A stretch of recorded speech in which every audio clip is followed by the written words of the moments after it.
అసలు బీచ్ మాత్రం మామూలుగా లేదు.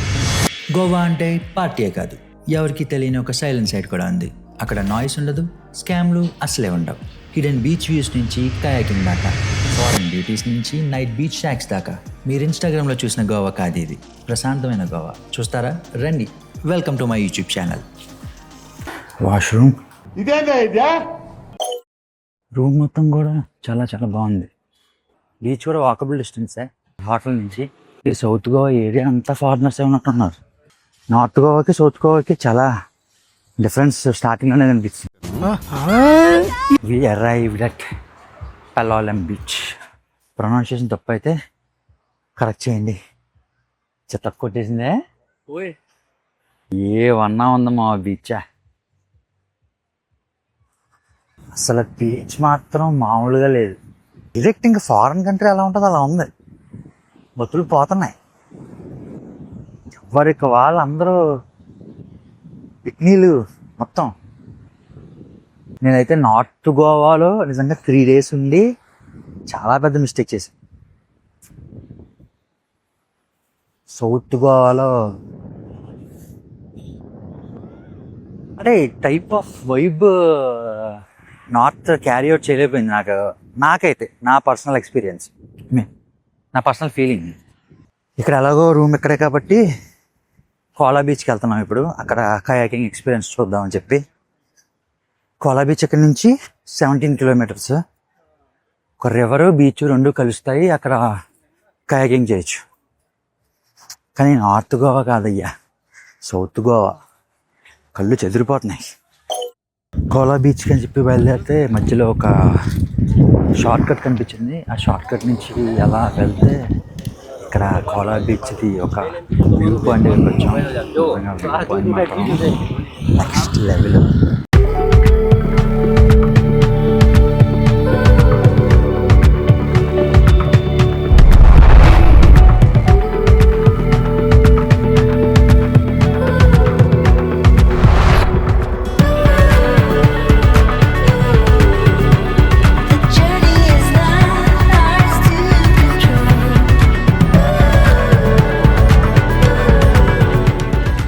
ఇక్కడ ఉన్న గాలికి జుట్టు ఎగిరిపోతుంది.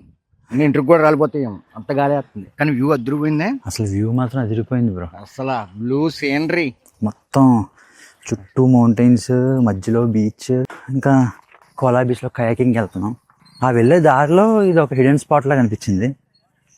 ఇంకా కరెక్ట్గా ఈ హిడెన్ స్పాట్ నుంచి ఆ కయాకింగ్కి వెళ్ళే ప్లేస్ అరౌండ్ ఒక 6 to 7 kilometers ఉంటుంది. యాక్చువల్గా ఇప్పుడు ఈ కయాకింగ్కి వెళ్ళే ప్లేస్ మొత్తం ఆఫ్ రోడింగ్ ప్లేస్ ఉంటుంది. సో 4.8 kilometers ఆఫ్ రోడ్ చేయాలి. సో దానికోసం ఇక్కడ పార్కింగ్ 100 తీసుకుంటున్నారు. ప్రైవేట్ వెహికల్ అయితే 500 తీసుకుంటున్నారు. ఓన్లీ దించడానికి, మళ్ళీ తీసుకురావడానికి 500. అరే ఏంట్రా ఇది? ఓకే, ఒక నవ్వు నవ్వుతాడు.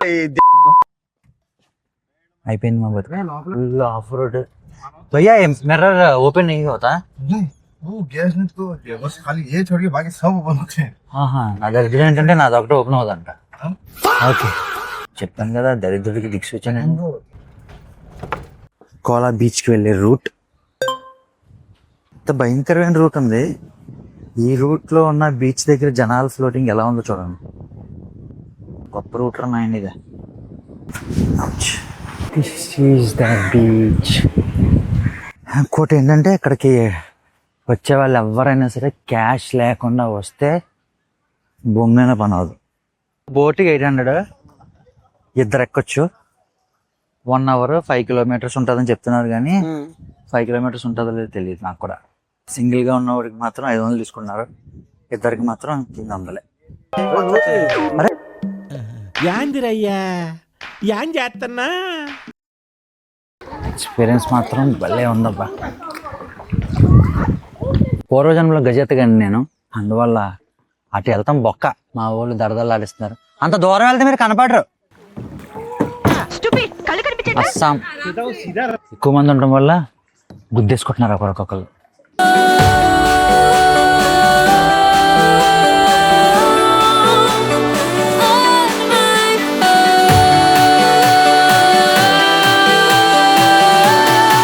I made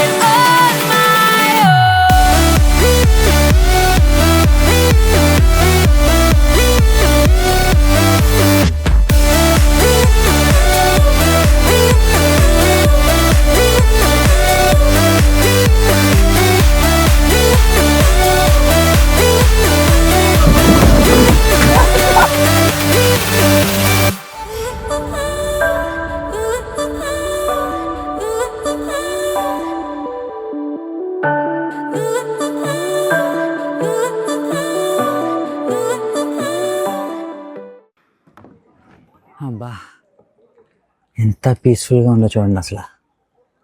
మస్ట్ ట్రై అసలు ఈ కోలా బీచ్లో ఈ కయాకింగ్ ఎక్స్పీరియన్స్ మాత్రం. అయిపోయింది ఇంకా ఓపిక కూడా. How is your experience? Nice, చాలా బాగున్నాను. ఇంగ్లీష్ మీడియం వీడు చిన్న పుట్టాడు. గోవాలో ఎక్స్పీరియన్స్ యాక్చువల్లీ కయాకింగ్ వేరే వేరే చోట్ల కన్నా ఇక్కడ మాత్రం నెక్స్ట్ లెవెల్లో ఉంది. ఎంత హాయిగా రిలాక్స్ అవుతున్నారు చూడండి అందరూ. పుట్టి కుట్టేశారు ఇక్కడ పుట్టిన వాళ్ళు, కానీ చుట్టూ తెలుగు వాళ్ళే. అందరూ తెలుగు వాళ్ళు. ఇక్కడ కూడా కొన్ని రిసార్ట్స్ ఉన్నాయి. చాలా మంది ఉన్నారు. ఆల్కహాల్ తీసుకోలేదు కానీ అక్కడ ఫుడ్ తీసుకున్నాను. ఫుడ్ టేస్ట్ బాగుంది. శాండ్విచ్ వచ్చి ఇప్పుడు నేను తిన్నది 300. రిసార్ట్లో కలుద్దాం. రెస్ట్ లేదు ఇంక మనకి. ఫుడ్ తిన్నాం, రూమ్కి వచ్చాం, ఒక 5 minutes బెడ్ మీద అలా వాల్చాం, బీచ్కి వెళ్తాం, పల్లవలం బీచ్కి. వ్లాగ్స్ మొదలెట్టినప్పటి నుంచి మూమెంట్ని ఎంజాయ్ చేయడం అనే కాన్సెప్ట్ మర్చిపోయాను నేనైతే.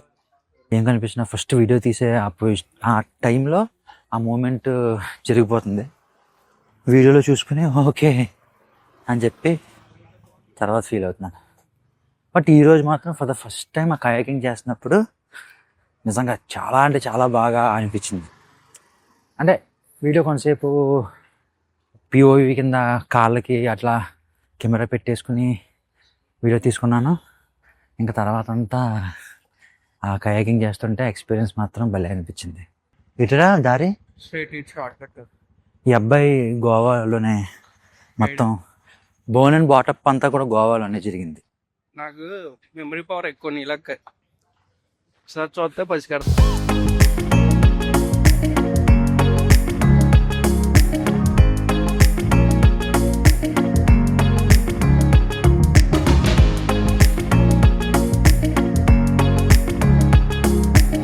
లైవ్ కుకింగ్ కూడా.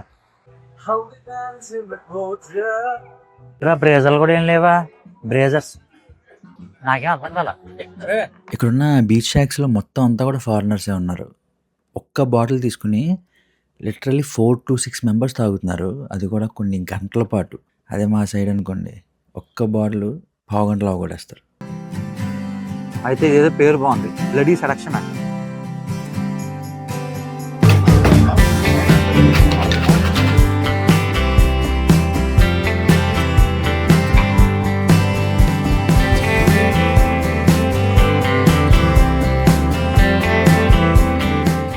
ఇమాజినేషన్లో బీచెస్ అంటే ఎలా ఉండాలి అని చెప్పి అనుకునేవాడిని. అది రియాలిటీలోకి వచ్చేసరికి యాజ్ ఇట్ ఈస్గా ఉంటే అదే గోవా బీచెస్. నిజంగా చెప్తున్నాను, బీచెస్ అంటే గోవా, గోవా అంటే బీచెస్.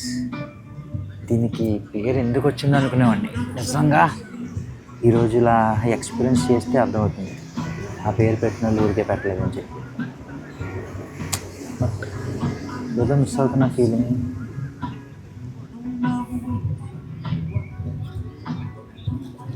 ఏం చేస్తాం, అలా అయిపోయింది. ఓకే గాయ్స్, ఇంకా ఈ వ్లాగ్ ఇక్కడతో ఎండ్. అండ్ రేపు మార్నింగ్ గోవా నుంచి వెళ్ళిపోతాం. వెళ్ళే ముందు ఒక లాస్ట్ వ్లాగ్ వస్తుంది, గోవా వ్లాగ్. తర్వాత ఇంకా నెక్స్ట్ వేరే వ్లాగ్స్. ఈ వీడియో నచ్చితే లైక్ చేసి మీ ఒపీనియన్ కామెంట్లో చెప్పండి. అండ్ సబ్స్క్రైబ్ చేసుకోండి. మరిన్ని అప్డేట్స్ వస్తూ ఉంటాయి, మరిన్ని వ్లాగ్స్ వస్తూ ఉంటాయి. Land of beaches Goa.